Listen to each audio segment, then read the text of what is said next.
Hello, everyone. Welcome to the Idea Roastery. I'm Jason. And I'm Herman.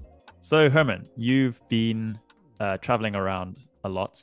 I guess one of the questions that comes up with people who are maybe in like a normal, regular job is, have you had a financial impact? There has definitely been a financial impact. Has it been positive or negative? Has it been more expensive, or have you found ways to make it cheaper? So there's a reason why I'm in Bali right now and was previously in Vietnam and Thailand and other parts of Southeast Asia, compared to being in, say, Barcelona or the United States, which I have also visited since I've been working for myself. Um, but the main differentiator is the cost of living in these places.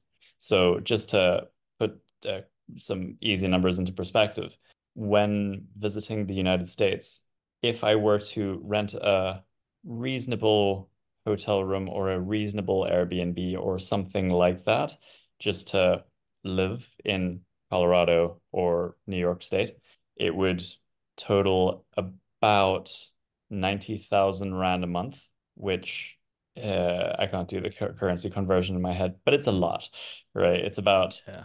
6 times what I pay in rent back home.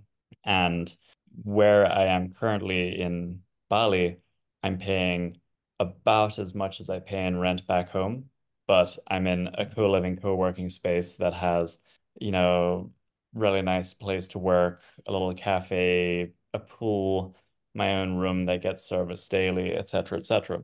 And so where you travel to really changes the like your personal finance Yeah. economics.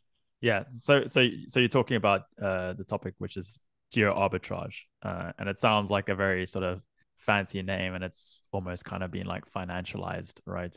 And I guess the idea, from my perspective, is that you want to earn a living from a country that is going to pay you really well, and then so on the business side, you have a lot of income, but on the personal side, you are able to live in a place where you have a lower cost of living. I guess the caveat here is obviously we're only talking about like tech jobs and the specific sort of sub group of the global workforce, because there are people who unfortunately have to rock up to your house, right? You're not going to get your geyser fixed remotely yet until you have like robots. So it's quite common thread that you see in the personal finance Reddit posts as like a trend amongst like nomads. I guess it was like popularized a little bit by the 4 Hour Work Week. I think that was where the the idea came about, where Tim Ferriss basically says, like, if you want to, earn a lot of money, or if you want to have like personal freedom, rather than like living and grinding on a low paying job in the middle of a big city, rather just, figure out a way to work remotely and then go live somewhere where it's cheap. Is your definition the same? So work remotely, yes, because the country that I come from and that you also come from, South Africa, is considered a low income country. When I started working for companies overseas, so let's say for instance I was working for a company based in the United States, um, I inadvertently was taking advantage of geo arbitrage because they call it outsourcing. I call it geo arbitrage, right? I mean, yeah. Because I'm essentially receiving an income in dollars and receiving an income relative to what you would get paid in the United States. But I would be living in a country where the cost of living is significantly, significantly less. And that is a really big thing. Now, while I'm in Southeast Asia, it is even slightly cheaper. But once I factor in air flights and travel expenses and stuff like that, it kind of evens out to being home.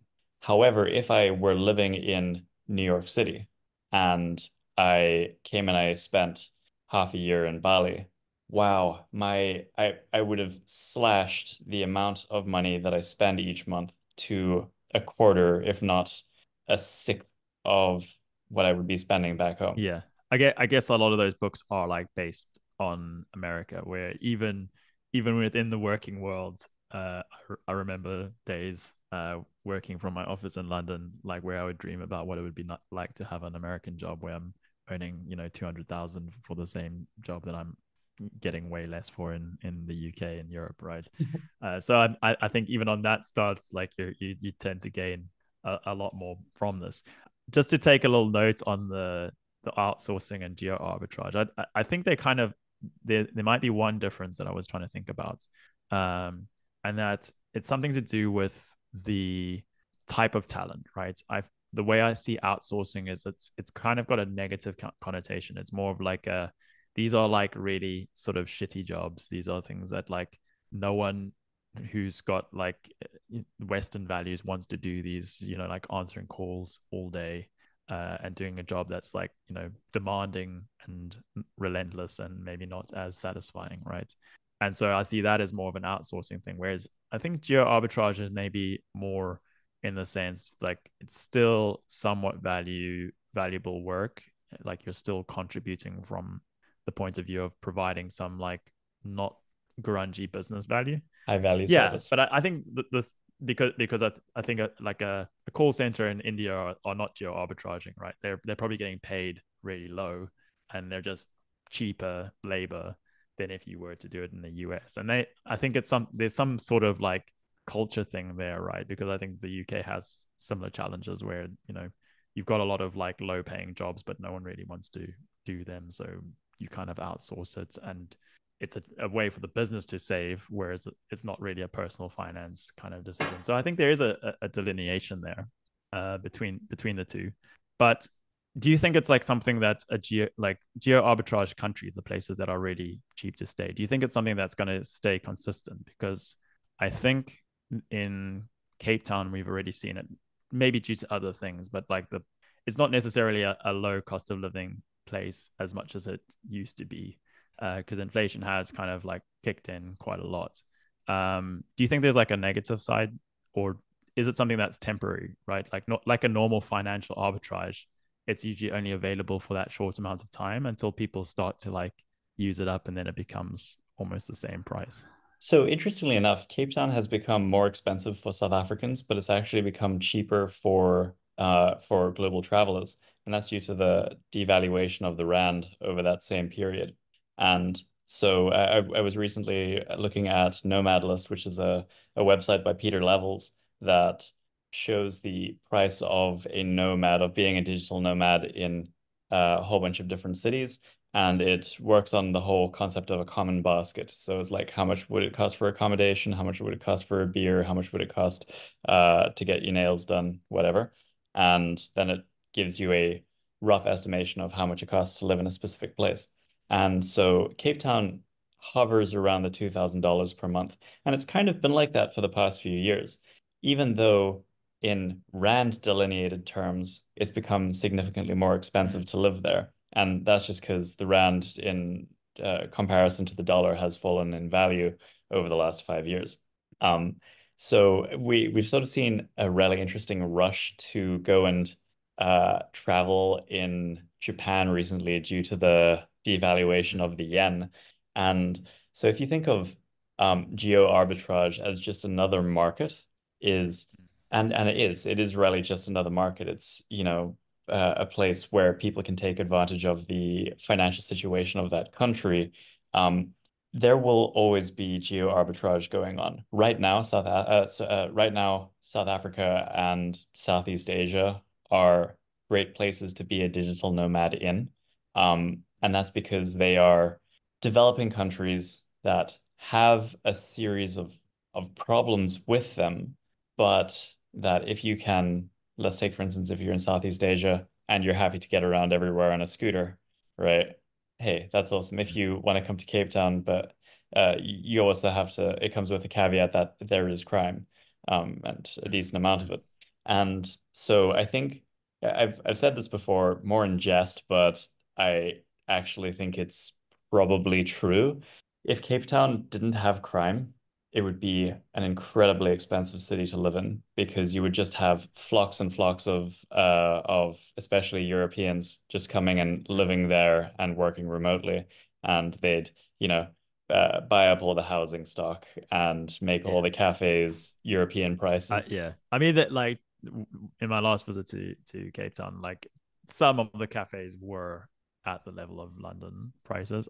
Heading that way, yeah, yeah, certainly. Like London here is like, I mean, it's about £4 for like a coffee on average, right? Type that I go for, and it was, you know, similarly priced, I think, in Cape Town, although not. I think it was like almost like 100 rand, right?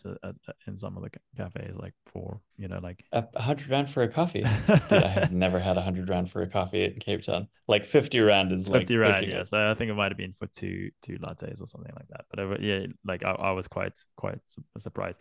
Um, I guess the element, like there is one element which is like the fun factor, right? Whereas obviously, yeah, you want to be moving into a place that's at least a little bit more fun, and I think it's part of the kind of macro trend of people kind of wanting to use up a little bit more of their life, right? Like because I think a lot of people are realizing that they spend a lot of time in their jobs, and you only get like, I mean, you're lucky in the EU and the UK, you get, at least a couple of weeks of holiday a year, whereas in the US, you probably get what, like 5 days, maybe like 2 weeks max for holiday. So I think it is kind of this thing where you get to experience life a little bit more. You get to experience a new culture. I think it does provide value, I guess, in terms of like your workforce and or your team, like having a broader perspective. But I'm also thinking how long it could work for, right? So if you think about it, like we're quite in a we're in a younger demographic, right? We don't have families and stuff. Is it something that's not always going to be sort of pigeonholed for young people, right? Do you think there's like a way that you could have a geo arbitrage opportunity if you were like in your late 30s, you've got kids and a family, or is there like values that you might have in that part of your life that you might not be able to get as a geo arbitrager? Well, so it depends on what you consider to be geo arbitrage, because if you think about what happened during the pandemic, where um, people and families, especially who could now work from home, left this city center. They left, let's take for instance, San Francisco, moved to a pretty mountain town somewhere in Colorado, and started Mm, working from there for and paid half the rent. Right. So that's essentially a form mm, of geo arbitrage. It just happens to be within the same country. But the concept is still the same. If you can work from anywhere, um, yeah. and you want to you can work from a lovely mountain town and have fewer expenses, then do that absolutely. What I have noticed in uh, Bali is that there are a bunch of people with kids. Although to be honest, it's predominantly Russians, and I suspect they're actually just out of the country because of the Yeah. ongoing conflict. But it is possible to do it. Um, it also comes down to like what visas Mm, are available, right? So like it's easier to go and become a digital nomad, or no, to become a resident of somewhere like Thailand, whereas Indonesia is still a bit mm, difficult. Vietnam also fairly difficult to do that. So for Indonesia and Vietnam, it's more like you come for a month or two to visit and you mm, travel around, you do the whole digital nomad thing. Whereas in Thailand, you can reasonably go and become a resident there. Or Malaysia is also one of the newer ones that they're trying to attract um, people to come and work there full time and potentially get residency. And they're offering some pretty neat yeah. tax um, Yeah. advantages to doing that. But before we go into taxes and stuff, I just want to clarify to anyone listening that do your own Yeah. Yeah. research around taxes. We're going to spitball, we're going to talk some shit Yeah. around them, and this is definitely not financial Yeah. advice. So I guess the question that I was thinking is also like going back into like if we take from the business perspective, right? Um, should a business factor this in, right? Because the arbitrage, let's take the city state. So you can arbitrage on different levels. You can change countries. You can change. We're talking mostly about changing countries, but you could also just change cities, or you could change, suburb, whatever. You could get it on different levels. But what's your thoughts on businesses taking this into account? And should it be that you get paid a New York wage if you're living in, somewhere cheaper? Because I guess the business side of it is thinking, all right, well, it is a more expensive city to live in, and so we're going to pay this premium whilst we're not going to be able to find this talent. Do you think there's going to be like an evening out? Mm. of pay, or what's your perspective on whether because you are nomadic you should get paid the same as someone who's living in New York? I remember that there was some controversy around Meta when they proposed changing people's pay based on where they went to live after they got work from home benefits during 2020 Mm, pandemic. Um, I personally think, and this is pure opinion, is that companies should pay their employees based on the value that they get from those employees. And I know that that isn't mm, necessarily a reasonable thing, is companies will pay their employees as little as possible because that is, reasonable business sense. Um, mm, I'd say it comes down to a case by case basis. If I were working for a United States company and I went and worked for them from Thailand and they decided to reduce my pay to 1/5 of what it was, I'm not going to work for them anymore. I'm going to go back to the United States. I'm going to find a country, sorry, I'm going to find a job that pays me a yeah, reasonable amount, and that will also allow me to work remotely. yeah. So I think it'll be a Yeah. very unpopular thing to try and reduce people's salary based on where they're living. I mean, yeah, I can understand it, but I think it's also like it becomes quite nuanced because, for instance, in some businesses, the value only shows itself later down the line, right? You could be working on a project for many months, get like especially software development, you're like building a product, it's not actually delivering any revenue, and so you're not actually you haven't provided value yet, so it's almost like a sunk cost. And at that point, right, if you say, "Oh well, I want to be paid by my value," it's like your value is negative, so you should probably be paying the company, right? Or like Yeah. like there are nuances, and I agree with. I guess it also like it depends on the type of business, right, as well, or type of work.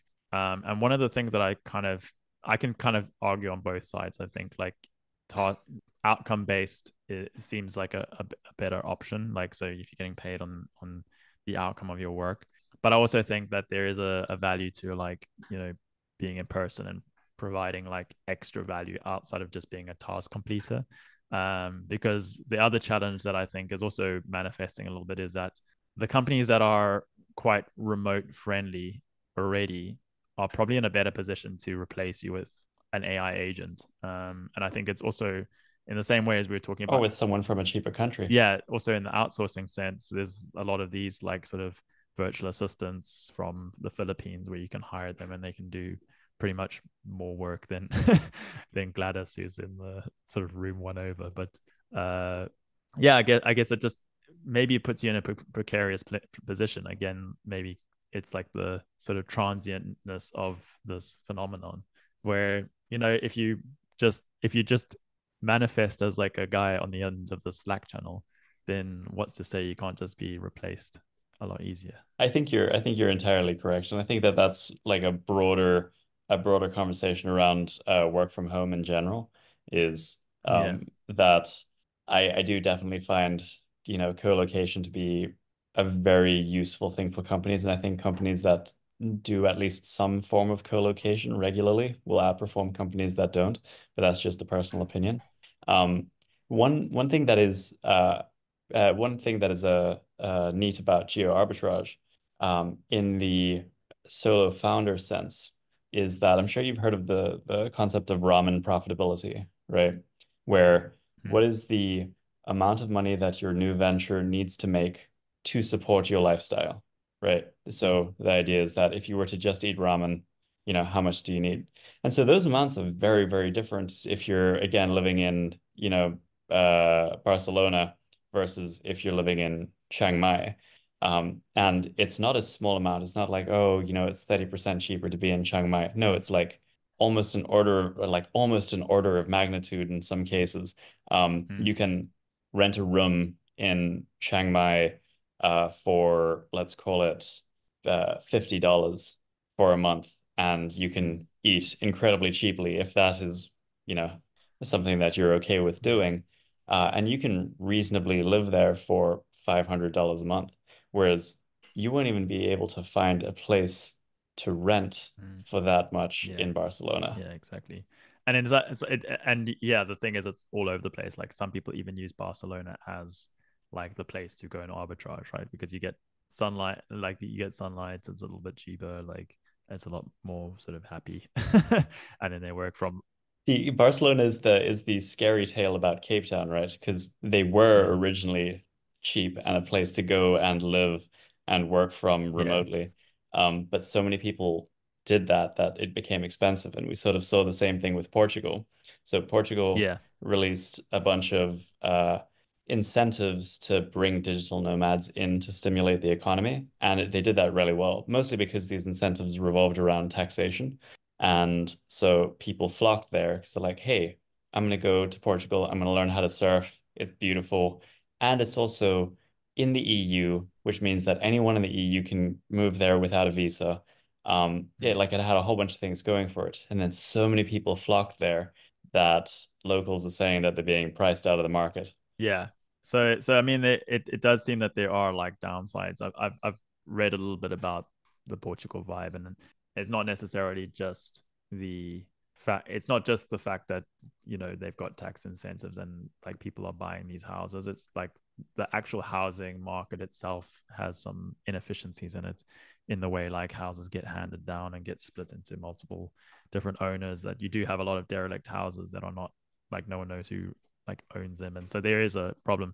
I guess what would be some of those things that a country that's looking to attract nomads, what would they need to have in place, or what do you see as like the most beneficial things outside of just like lower cost of living?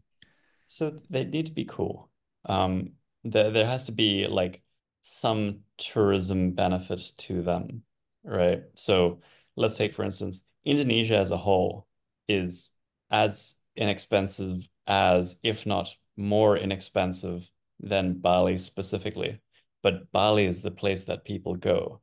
So it's not just because of the financial upside, but because Bali is this cultural haven. It's the island of the gods. If you want to go and do a yoga retreat or spiritual healing or a sound journey or Hmm.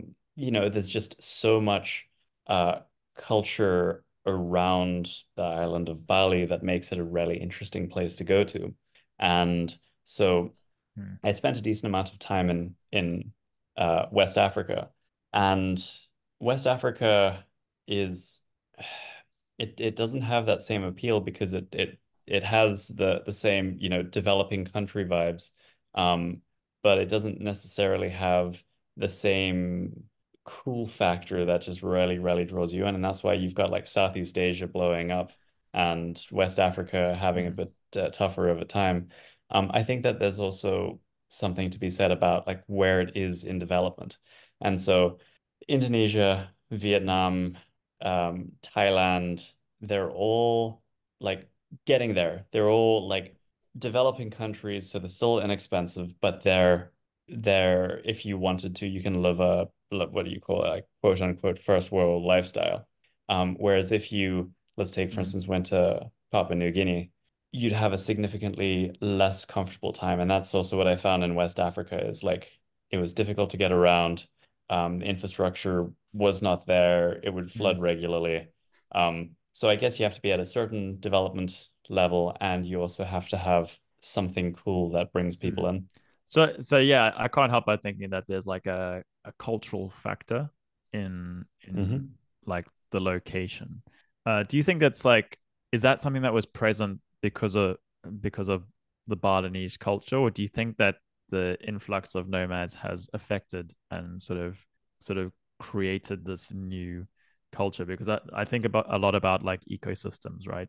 Like if you talk about the major ecosystem of startups, it's Silicon Valley, right? And the reason why people think they can move from Silicon Valley, but it's still like the place where people are creating startups, is because there's such a deep network there that allows you to create businesses really easily. Do you think there's like a similar, not necessarily startup, but there's like a similar like network effect that's happening in Bali, or do you think it's something that is just the Balinese culture and people are just drawn there and they're just sort of imbibing what is on offer? So it's both, but they're actually separate, right? And let me see if I can explain this well. So Balinese culture is super peaceful. It's a branch of Hinduism that is beautiful. It's full of ritual. It's full of flowers everywhere, like chrysanthemums beneath steps. They lay out offerings every day. and they'll go and they'll bless the place every morning. And so every day, if I wake up early and I go outside, they've um, swept off the portion of street. There's a little temple as part of every single property, and they'll go and they'll put down a bit of incense and an offering. And it's just so lovely to watch. There's also so that is separate from the tourism part of culture, because the tourism appeal of culture, because the tourism appeal of culture takes on this notion that Bali is a very spiritual place, but then it swings a hard left into like new aged white girl spiritualism, right? And capitalist like boys in t-shirts like making internet memes. Yeah, exactly, exactly. And so, so if someone were to say to you, like, "Wow, I really love Bali. I go there because of spirituality," and you say to them, "Oh, I didn't know that you were Hindu," Mm. they'd say, "No, no, no, I'm not Hindu. I went there and I did an aura cleanse by my guru," Yeah. right? Um, and so that's why I say it's two different things. Bali is beautiful because of the culture that exists here, but then there is also spiritual tourism that is by white people for white people, Yeah. right? Yeah. Um, I think I nailed the Well, yeah, explanation I, over I there. think I think that like it is an attractor, right? Because I think if the point is to like so the point there's multiple factors. Obviously, the you want to make you want to save more money, right? You don't want to like be spending as much, but you also want to have something that's different from your life that you would have in your London, your New York, your like urban environment, right? So I think people kind of miss that spiritual element, and maybe that's why parts of California are quite good because they do have that sort of mystic sort of woo-woo vibe. And Cape Town also has like a very sort of health focused. We don't have the Hips healthiest like population, mountain but we've got a hipster. hipster kind of vibe. Like Colorado has similar, and so there is kind of like a yeah, maybe it is more of like a spiritual thing where people just want to have like a different way of life, um, which I Or it think just needs to be really pretty. or just really pretty, I think. And maybe that's something we can talk about in a future episode is like getting cities into a state where you might not even need to do this geo arbitrage because arguably these elements they're attractive because people are being drawn to them. But should they not be part of every city, right? Where you don't need to have these elements You're outside of them. absolutely right. It's like people come back from vacation and they're like, wow, this place was amazing because we could walk everywhere. It's Yeah. like, wouldn't that be nice if you could do that in your own city? Yeah, exactly, exactly.